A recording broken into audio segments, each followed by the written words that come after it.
எப்போ 6 முகத்திற்கும் நாம் செய்யக்கூடிய பிரீதி போகிறதுனா அது கிருத்திகை அன்னைக்கு நம்ம வழிபடக்கூடிய நாளில் 6 முகத்துக்கும் போயிடுறது. அதுதான் அந்த நாளில் இருக்கக்கூடிய பெரிய வரப்பிரசாதம். எப்படி கார்த்திகை பெண்கள் வரத்தை பெற்றார்களோ அதே போன்று நாமும் வரத்தை பெற்று விடுவோம்.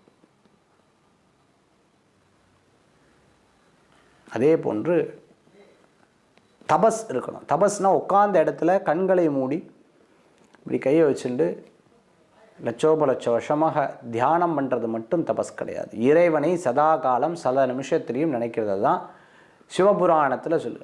இமைப்பொழுதும் என் நெஞ்சில் நீங்காதான் தாழ் வாழ்க.